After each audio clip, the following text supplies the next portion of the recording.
What up, TCK Potters? Welcome back to the program. I'm your host, Guasco. This is episode 500. Started the show in 2018, and now we're at the 500th episode somehow. Absolutely blown away that it's even lasted this long. I've been through over the years why I started the show, how I started the show. I've been a sports nut my entire life, played baseball, football, all the way up to college, and started a fantasy football channel just to hang out with my friends and chat with leagues. And it blossomed into something more and started creating a fan network. And here we are. So I've been blessed to have 500 episodes, have an incredibly special guest on the show today, Cynthia Frelund, the NFL analytics expert. Very blessed to have her on the show. We're going to talk second half breakouts, some fades, some player trends, anywhere the episode takes us. And we're going to have a great time doing it. I want to give everyone huge thanks and appreciation for the support over the last couple of years through these 500 episodes. Of course, on my 400th episode, dialing back a little bit, I had the late Mike Tagliere, good friend of mine, passed away, unfortunately, just about a month ago from complications with COVID, pillar in the fantasy football industry. But I had him on for my 400th episode, and it was an absolute blessing and privilege to have him on as well. So we've had a lot of fun on the show, and cheers to 500 more. But without any further ado, let me bring on Cynthia Frelund. Cynthia, it's so great to have you on and see you again. You and I have a brief connection, but we have I've yet to have you on this show somehow, unfortunately, but I'm so happy to have you on now. Welcome. Thank you so much for having me. Congratulations on 500. I appreciate the Barry Sanders jersey. This is all great. You're awesome. I really appreciate it. So yeah, right on. Absolutely. And obviously you're a Lions fan, which we'll get into later. I know it's tough days. But Barry Sanders, I grew up in the 90s, and he was really, him and Brett Favre were really the two players, Steve Young. And so in that era, Jerry Rice were the pillars to make me enjoy football. And Barry Sanders was just, I could watch highlights all day long, and just one of the best people off the field as well. I always love his celebration of scoring a touchdown and handing the ball right to the referee. I really appreciated that too. So absolutely fantastic player. And I wanted to represent the Lions for you on the show. All right, Cynthia, we've got a lot to cover. We've got a lot to cover in a short time to do it. So again, I appreciate you being on for 500th episode. Let's have some fun. We'll dive right into it here, and we got to talk second half football. So all of a sudden, we blink, we have a crazy off season. We're excited for kickoff. Here comes kickoff. We play a month, we play 2 months. Waivers start picking up trades, yada, yada. We're halfway through the season already in fantasy football somehow. It is absolutely wild. So I would like to know, and I know our listeners would like to know, some of your second half league winners. Everybody wants to pick up that waiver wire stud. Everyone wants to make that trade now that doesn't look so great, but will be later. How can we get ahead of the second half of the season?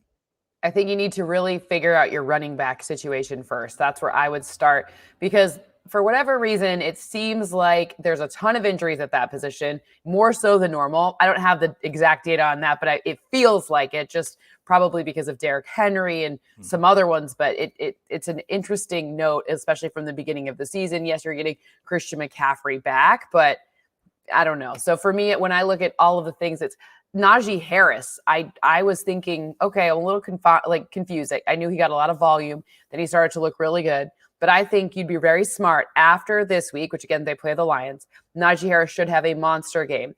And if you have him, I think this would be a great week to trade him away. Not to say that I don't like him going forward, but I think he's going to have I think he's going to have some sort of rookie wall. Last season was super weird in college. They didn't play normal schedules. This is the longest season ever. So I'm just that's how I'm playing that one. So looking for maybe someone like Jonathan Taylor, who someone got a lot of, they're thinking, I don't know, are the Colts good? I don't know, whatever. But then, Jonathan Taylor is very good. And I think his schedule going forward is great too. So when I look, it's like, get rid of Alvin Kamara. I think he'll peak too. I think he's got a great schedule left, but you could get so much for him in return. And then maybe get a guy like get Jonathan Taylor, or get a guy who people are like, ooh, like, is this team good? I don't know. So that's kind of the strategy I'm taking. That's a great call. And running backs always seem to be that gold nugget in fantasy football, especially this year. I mean, Christian McCaffrey, Dalvin Cook, Alvin Kamara, Zeke Elliott's been challenged, Nick Chubb, Saquon Barkley, the list goes on, injuries, COVID, what have you. It's been tough at the top. And obviously King Henry going down recently as well. You mentioned Najee Harris, and not necessarily a fade, like you don't want Najee Harris on your team, obviously, but maybe getting more capital potentially right now to move forward. Is there anyone else that you're looking at any position to potentially move off of now due to schedule, or maybe there's a player coming back who's been IR, what have you, that maybe you're looking to move away from moving forward? I'm getting rid of Deebo Samuel. I understand that people don't necessarily love that, and I think he's great. It's not the player. It's George Kittle's coming back. This team needs to figure some things out going forward for their off season. So it's not that I think the real football, like if I were I'm not getting rid of him on my team, but like for fantasy purposes, I kind of want nothing to do with what's going to potentially happen. Is George Kittle going to be healthy for more than 1 minute? Is Brandon Ayuk out of the doghouse? What's going on in this situation? I don't want to have to think every week, this one again. Like that one scares me a bit as well. I have Cooper Kupp in many of my leagues. It's going to be interesting. I'm actually more the Robert Woods tearing his ACL. It's not just plug and play. Odell hasn't traditionally ran the same routes that Bobby Trees runs. So it's not plug and play here. So is that good for Cooper Kupp or not good? So I'm holding on this week. I'm going to try to map it out a little bit, but try to figure out there. But I do think for daily purposes, I'm still going to be on the Van Jefferson kind of lower tier guy, but that's more for fun than it is for a low price guy for a daily lineup than it is for a top end guy. But the Cooper Kupp stuff, I'm very interested which way that's going to go. Cause he has kind of, he's obviously exceeded our expectations. We did not draft him as the number 1 overall wide receiver. Most people did not, at least. Right. And he's, I know that in none of my leagues that happened. So, he's probably exceeded expectations. So he might be another one where you might be able to get like a little bit more of a return on that investment, because the guys like Devontae Adams are going to just keep picking up steam. Like I'm buying lots of shares of Devontae Adams wherever I can get him. If I didn't already, I targeted him in a lot of my leagues, but I think Aaron Rodgers coming back from being crazy is going to be just absolutely on a tear. And I think it's going to be mostly funneled to Adams. I was just going to ask if you were to move Kupp, where would you go? Because it's lonely at the top, as they say, and really Adams, maybe Hill, not even Diggs or Hopkins right now would be those guys. So it'd be a tough move. I'm a Niner fan, and I've been telling people on this show for a month and a half to sell Deebo Samuel, and he keeps producing. So I'm kind of eating crow so far, but I do think there will be a wall eventually. And I hope my man Brandon Ayuk has a second half as well, like we saw last year. So hopefully that'll happen. Like I said, in real football, it's good, but in fantasy, it's like you're making this decision, and every Sunday you're like, can he really go for another 83-yard broken this tackle again? touchdown? Yeah, right, exactly. This again? I don't know. I understand. So move while the getting is good, folks.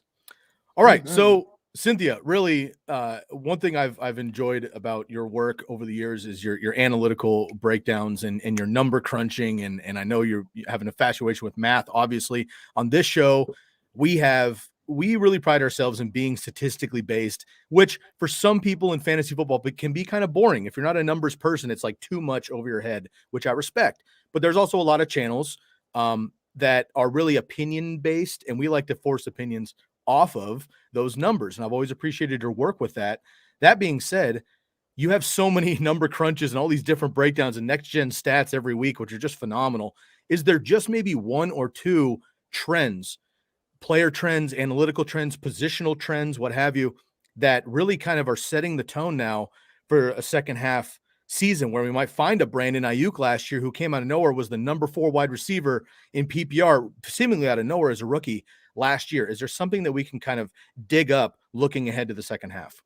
Well, if you look at how teams are operating with their running backs, and this does influence what pass catchers are able to do too, if they're not, it seems like, and the data supports that if they're not able to get the outside zone, the outside rushing, so rushing outside the tackles, if they can't get teams, just the way that people coming out of college, the way O-lines work, the way all these things come together at the same time. Now, take older quarterbacks and kind of put that a little bit like little asterisk there. It's not necessarily the case for like a Tom Brady or a Tampa Bay Bucks offense, but if they can get the run game working with the outside rushes, for example, the Chargers are great at this.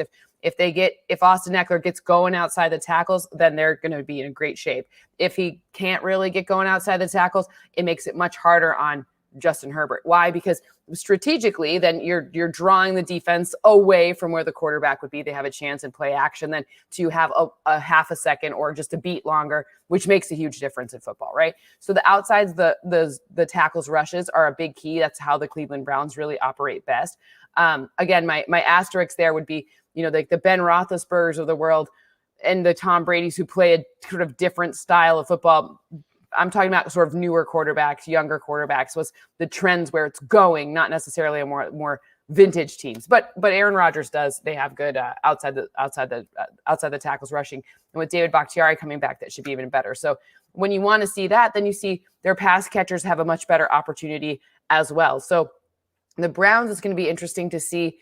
Does Jarvis Landry actually show up this game? I'm not sure, but I do know that the Patriots have surrendered 5 touchdowns with no interceptions on quick passes. So, quick ones under 2.5 seconds per next gen stats, but but all of their pass catchers have a much better opportunity.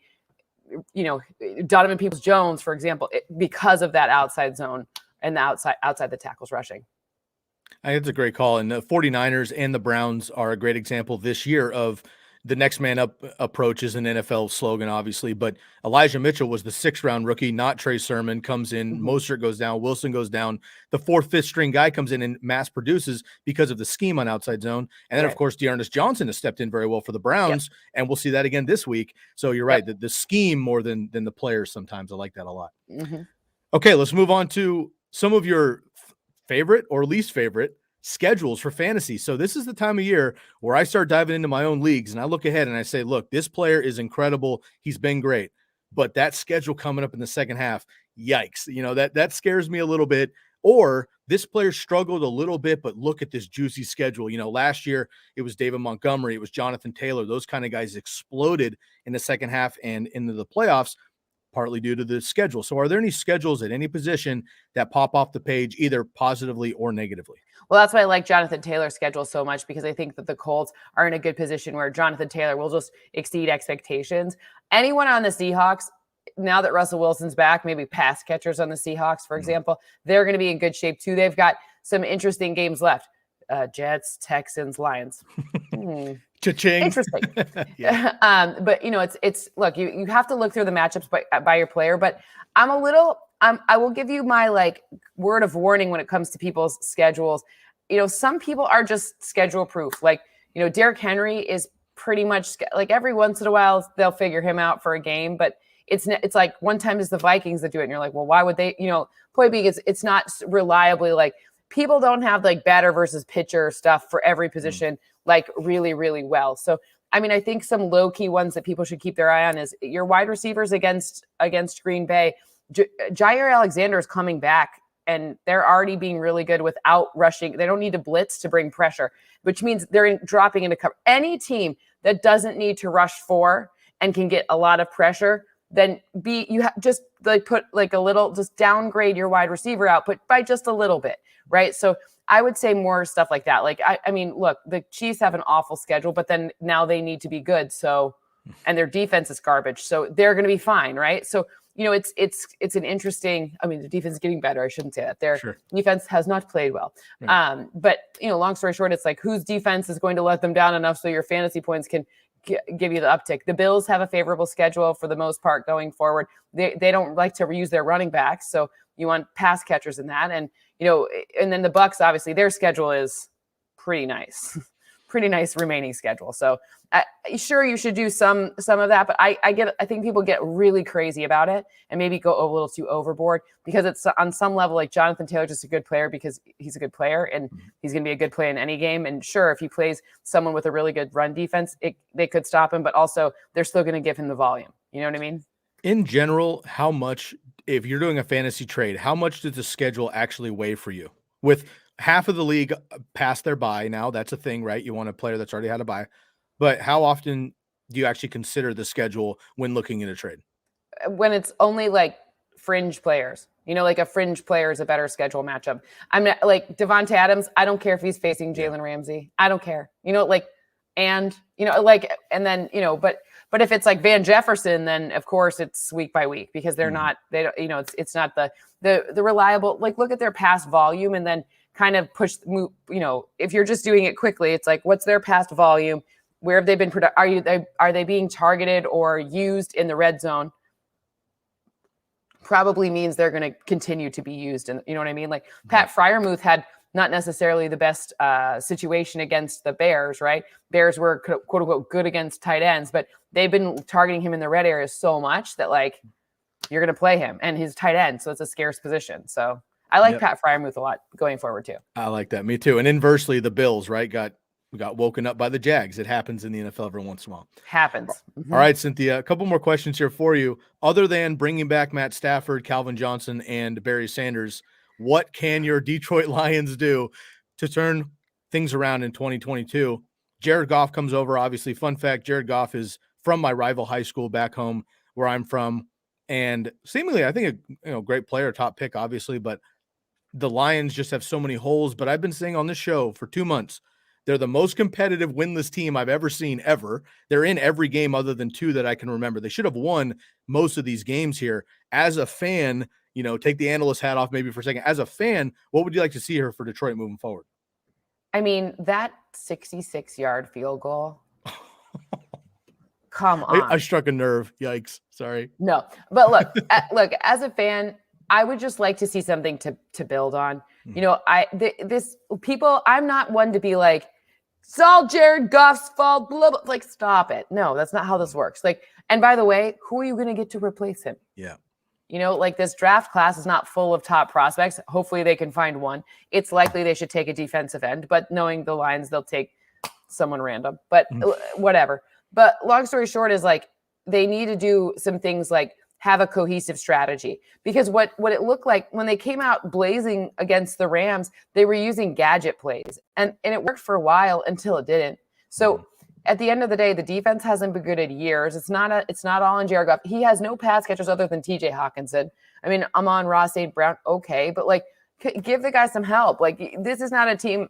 Many quarterbacks could. Matthew Stafford's an awesome quarterback. He couldn't win with this team. So it's not a, it's just, we'd like to see something to build on. And unfortunately, I just feel like they keep making the same decision over and over again and expecting different results. And I've now had 30 years of data on this. So yeah, fair enough. And the defense. I can't remember in 30 years of me watching football either that the Lions have had any sort of feared defense. They've had great weapons individually. And obviously they got Swift now, and Penei Sewell, I think, is going to be great for a long time. Offensive line is building. Yeah, that's great. So right. But you need like 53 players. You probably need like 30. Let's just say at least 30 that are at least average. Fair enough. Mm-hmm. All right. Final question here. I just wanted to know if you had maybe a sneak attack player. And I think there's a couple teams right now on the edge that are kind of like the easy bait here. But I'm just curious, looking ahead, again, we're halfway through the season for fantasy football. We've got, 7-8 games left here for the regular season and the playoffs. An NFL team in each conference, not currently in the NFL playoff picture and bracket, that might eventually make the playoffs. Now, like the Chiefs are on the line there, but we know they're the Chiefs, right? I mean, the Seahawks have been struggling, but they haven't had Russ for a month. So like that'll probably change. Something like that. Like one of the teams that just kind of come out of nowhere in the second half, you think either coming back from injury, maybe they're just starting to gel, the coaching is starting to work out, what have you. Who are maybe some dark horse teams, if you will, NFL purpose-wise, to maybe make the second half run? Yeah, I think the Seahawks are a good one. I told you they got those 3 games left that are seemingly very favorable: Texans, Jags, Lions. So that helps. This division's the hardest. Maybe, I don't know if the AFC North or the NFC West, the hardest division in football. Either. So both of them are hard. And the AFC West I thought was harder, but I think they just beat each other up. Chiefs on the rise. I definitely think Chiefs on the rise. I think if the Colts aren't in for sure, I think the Colts will be in as well. I think that, the Pats, Colts, I think it's going to be Pats, Colts, and then whoever from the AFC North is the second one. So Browns, it would be who I think the last one in is. And I think the Steelers miss, and I think the Bengals miss, even after those strong starts. Unfortunately for the Steelers, I just don't think their offense is awesome. And yeah, they play the Lions this week and they're going to look great, but they had to go on like some really strange, their wins have come with some strange things. And now they're getting not healthy, like less healthy. So like Chase Claypool's not playing. And their defense is awesome, but they just need a little bit of help from that offense. And it can be dicey at times.